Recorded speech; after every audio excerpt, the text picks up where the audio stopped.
Hello, good morning from Pokhara. এখন বাজে হচ্ছে 5টা।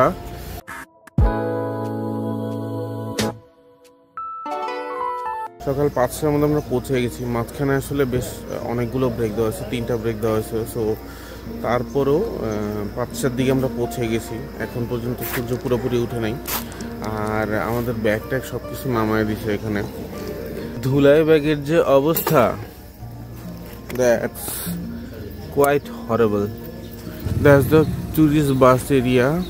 এখান থেকে হচ্ছে আবার আপনি কাঠমান্ডুর বাসগুলো পেয়ে যাবেন। So at this moment will spend some time here, will have some tea and enjoy the weather. ঠান্ডা ঠান্ডা সকালে একদম গরম গরম চা। টেকনিক্যালি ঠিক 3 বছর 2 দিন আগে এখানে ছিলাম, আর আজকে ঠিক 3 বছর 2 দিন পরে আবার এখানে। আমরা চা শেষ করলাম, শেষ করে মোটামুটি 6টার মতো আমরা এখানে ছিলাম। এরপরে আস্তে আস্তে ব্যাগ ট্যাগ নিয়ে আমরা হোস্টেলের দিকে রওনা দিই।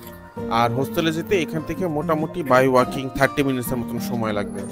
So basically Pokhara is the second largest city, আর ট্রাভেলারদের জন্য বলা হয় এটা হচ্ছে একটা অ্যাডভেঞ্চার প্যারাডাইস ট্রুলি। কারণ এই পুরাটা পোখরা, পুরাটা অন্নপূর্ণা রেঞ্জ দিয়ে সারাউন্ডেড, আর সবগুলি অ্যাডভেঞ্চারে আসলে এখান থেকে স্টার্ট হয়। So that's why maximum tourist যারা আছে road trip, hiking and everything করতে চায়, তাদের জন্য Pokhara is a must and wish list spot.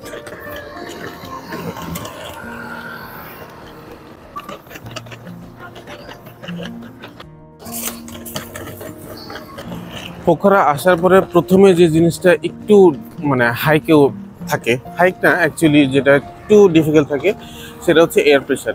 Because Kathmandu হচ্ছে সি লেভেল থেকে 1400 মিটার উপরে, আর পোখরা হচ্ছে 822 metre. So there is a big difference and the distance is really big. 200 kilometre journey from Kathmandu to Pokhara. So এই একটা জার্নি ডিস্টেন্স প্লাস হচ্ছে already ডিস্টেন্সের কারণে হচ্ছে ডিফারেন্সের কারণে বেসিক্যালি একটু হেলথে একটু অ্যাডজাস্টমেন্টের একটা ইস্যু আছে।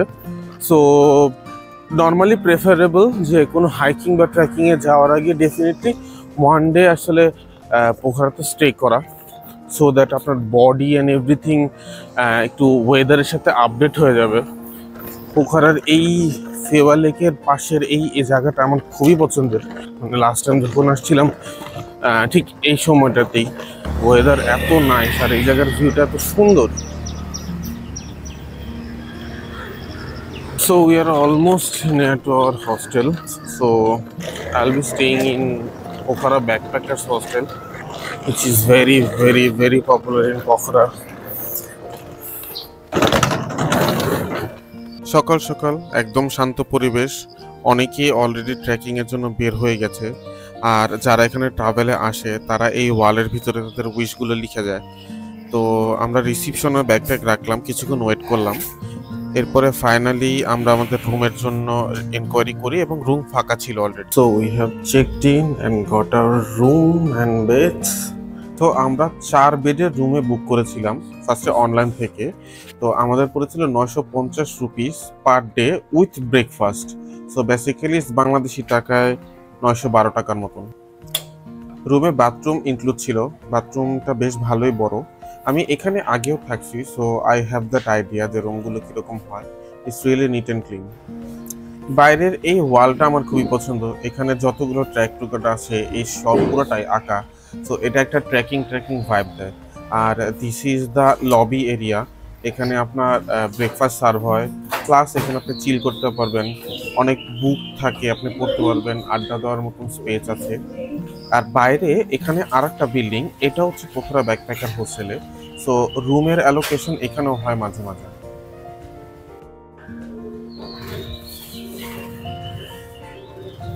হোস্টেলগুলো এরকম ভাবে ডেকোরেট করা ইন্টেরিয়রগুলো যে এখানে আসলে পরে একটা লাইভলি একটা ভাইব থাকে।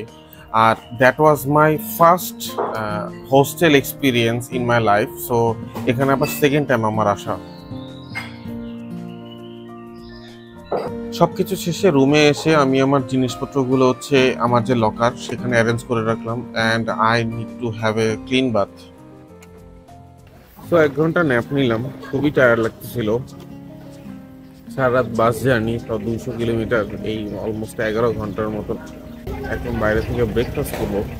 তো রাইট নাও বাজে 9টা, তো স্টিল আর্লি মর্নিংই বলা যায়। এখানে আসার পরে একটা জিনিস রিয়েলাইজ করলাম যে everything prices increase so much, like বলার মতন না।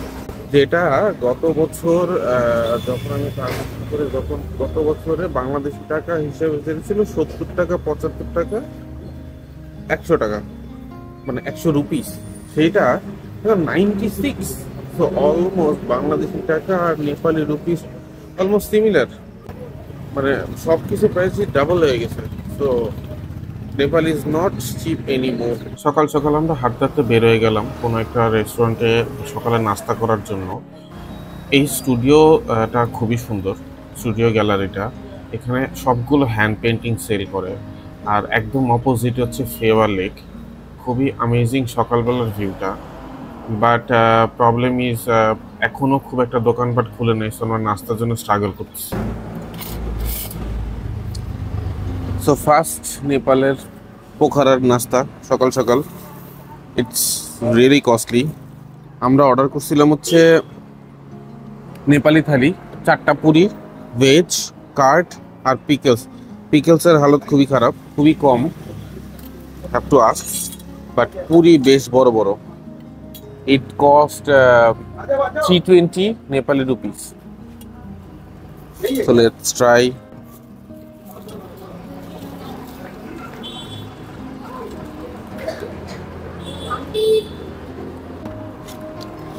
খারাপ না। ব্রেকফাস্ট করেই আমরা হোস্টেলে চলে আসি। 1 কাপ কফি নিয়ে আমরা দুজনে বসে যাই একবার রিফ্রেশ করার জন্য যে আমাদের রুট ম্যাপটা কি হবে, বিকজ ওই বেসিসে আমরা এজেন্সিগুলোর সাথে কথা বলবো এবং প্রাইস নেগোশিয়েট করবো। That was the plan.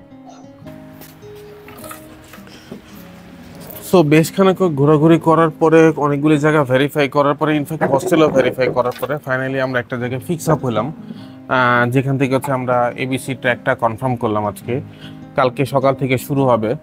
আর প্রাইসিংয়ের দিক দিয়ে হিসাব করলেও বেশ বার্গেনিং করার পরে আমরা একটা প্রাইসে ফিক্স আপ হয়েছি। অ্যান্ড এই করতে করতে সব কিছু করতে করতে 2টা বেজে গেছে। তো এখন আমরা আসছি আমাদের হস্টেলের ঠিক অপোজিটে একটা রেস্টুরেন্টে। রেস্টুরেন্টটা দেখতে খুবই সুন্দর, বেশ অনেক গাছ টাছ অনেক কিছু। সো আমরা আসছি লাঞ্চের জন্য। বাবা, লাঞ্চেরও যে পরিমাণ দাম, মানে আনবিলিভেবল। আমি নিয়েছিলাম chicken thukpa, which is soupy noodles, আর রনি নিয়েছিল ভেজ থালি। বিকালে বেশ ভালো একটা ঘুম দেওয়া হয়েছিল, মোটামুটি 1-1.5 ঘন্টার মতন ঘুম দিয়ে তারপর উঠলাম, বেরোলাম, সন্ধ্যা হয়ে গেছে। ফাইনালি বেশ ঘোরাঘুরি করার পরে, বেশ ধকল পড়ানোর পরে, মানে নামাজকে সিম পাইলাম। এখানে এনসেল খুবই পপুলার। যে কোনো জায়গায় হচ্ছে লাইক চায়ের দোকানেও এনসেল পাওয়া যায়, কিন্তু এনটিসির সিমটা পাওয়া খুব ডিফিকাল্ট, বিকজ এটা হচ্ছে government SIM. So that's why it's not that much available. But ABC ট্র্যাকের ক্ষেত্রে যে হচ্ছে এইটার নেটওয়ার্ক ওইখানে বেশ পাওয়া যায়, Ncell totally off. So local market থেকে আমি সিম নিলাম হচ্ছে 150 রুপিস, আর রিচার্জ বিভিন্ন রকম প্যাকেজ আছে। তো আমি নিলাম হচ্ছে 399 package, with charge and everything মিলে আমার পড়লো 550 রুপিসের মতন, হুইচ ইজ নট ব্যাড। এয়ারপোর্টের প্রাইসটা ছিল লাইক 800। 20 জিবি নিলাম, এটার প্রাইস হচ্ছে 8 জিবি, 20 জিবি, এগুলির প্রাইস বেশ হাই ছিল। সো এয়ারপোর্ট থেকে না নিয়ে বাইরে নিলে পরে বেশ কমই আপনি পাবেন। বাট দ্য থিং ইজ, বাইরে নিতে গেলে এনসেল খুবই লিমিটেড দোকান, মানে এনটিসি খুব লিমিটেড দোকানে পাওয়া যায়। তো ওই জিনিসটা খেয়াল রাখতে হবে, আদারওয়াইজ হ্যাসেল পোহাইতে হবে। এই ফেওয়া লেকের পাশ দিয়ে ওয়েদারটা খুবই সুন্দর লাগতেছে, এবং হালকা মেঘলা মেঘলা, এবং আস্তে আস্তে এসে এই যে মার্কেট, এটা খুব চাঙ্গা হয়ে যাচ্ছে। সব টুরিস্টরা বেরোচ্ছে, অনেকে বিভিন্ন জায়গা থেকে ঘুরে চলে আসছে। গতবার যখন আসছিলাম এই ইয়েতে, রোড পার হওয়ার সময় খুবই সাবধান, আমার মতন রোড পার হবে না। তো গতবার যখন আসছিলাম 3 বছর আগে, তখন ফেওয়া লেকে যে বোট নিয়ে ঘুরছিলাম, তখন আমার পড়ছিল হচ্ছে 600 টাকা করে প্রাইস। আমি আর একটা ইয়েমেনের ছেলে ছিল, তো আমরা দুজন হচ্ছে এটা নিয়েছিলাম। দেখি, একটা আইডিয়া নেই এখন এখানে কত করে।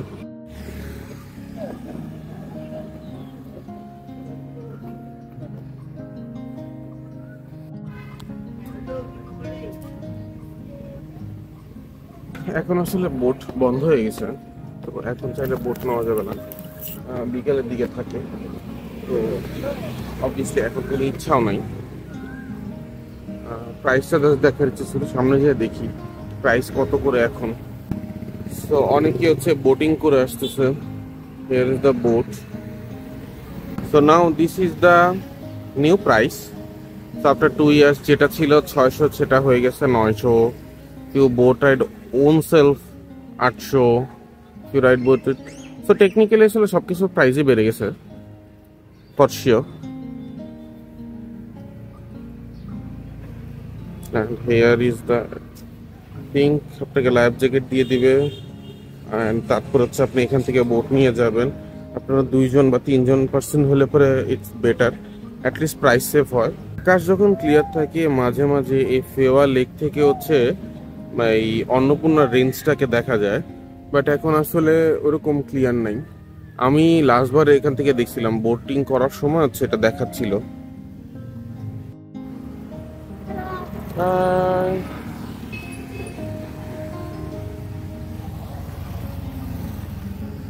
শপটার ভিজুয়াল ইম্প্যাক্টটা খুবই সুন্দর, সব traditional dress and traditional design. So finally প্রথম দিনের জন্য যেসব task list those are done. So প্যাকিংয়ে কি কি যাবে, ওয়েদার একটা ফরকাস্ট করা এবং ওয়েদারের ভাইবটা বোঝা, ইটস অলরেডি ডান। একটা ট্যুর গ্রুপের সাথে কনসাল্ট করা, budgeting and other things, price and other things, this is also done. Trekking pole দরকার ছিল, যেটা হচ্ছে আমরা ওখান থেকে সাপোর্ট নিব, সো এটার প্রবলেমও sort out. Namaste SIM which is very pathetic, locally source করা, সো চিপ প্রাইসে, সেটাও ডান।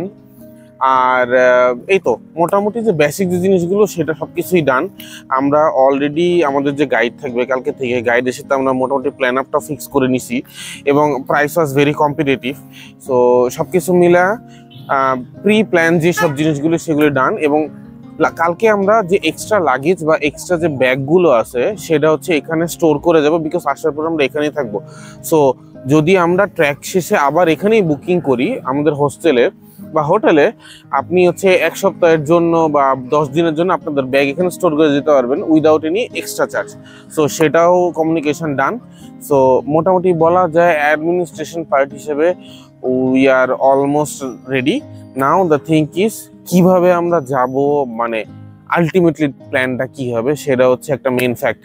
So I am really excited, a little bit tense, সবকিছু মিলা I hope it's going to be a good experience. অনেকক্ষণ রাস্তাঘাটে ঘোরাঘুরি করার পরে আমাদের মনে হলো স্ন্যাক্স খাওয়া উচিত, তো আমরা এখানকার মোমো ট্রাই করার জন্য একটা শপে চলে আসছি। এখানে ভেজ মোমো ছিল 200 রুপিস আর চিকেন মোমো ছিল 250 রুপিস। তো আমরা 1 প্লেট চিকেন মোমোস নিয়েছিলাম। Honestly speaking I don't like the test, কারণ প্রাইস তো যেমন তেমন বেশি, সেটা ঠিক আছে, কিন্তু যে মানে দার্জিলিং বা হচ্ছে সাউথ ইন্ডিয়ার ওইসব জায়গা, মানে ইন্ডিয়া ইনফ্যাক্ট বাংলাদেশেও যেরকম টেস্ট থাকে, no I don't get that taste. ঘোরা বৃষ্টি হচ্ছে, বৃষ্টি হতে হতে একদম ভিজে গেছে অ্যান্ড ওয়েদার একদম ঠান্ডা হয়ে গেছে। বৃষ্টির মাঝে আমরা কিছুক্ষণ ঘোরাঘুরি করলাম মার্কেটে, সো আমি আর ভিডিও করে নাই। সো এখন ডিনারের সময় এখানে একটা রেস্টুরেন্টটা বেশ ভালোই লুক্রেটিভ লাগতেছে, তান্দুরি এই জিনিসগুলো। সো প্রাইসও মোটামুটি রিজনেবল মনে হচ্ছিল, তো আমরা এখানে চলে আসলাম। আমি নিয়েছিলাম হচ্ছে একটা বাটার চিকেন উইথ রুটি, আর এইভাবে হচ্ছে আমরা ডিনারটা কমপ্লিট করলাম। Dinner was good. ডিনার শেষ করে আমরা ডিরেক্টলি রুমে চলে আসি সময় নষ্ট না করে, এসে আমাদের প্যাকিংগুলো শেষ করে ফেলি। কোন জিনিস নিব, কোন জিনিস রেখে যাব, সব কিছু প্যাক করে আমরা একটা ঘুমের জন্য চলে যাই, because sleep is very important.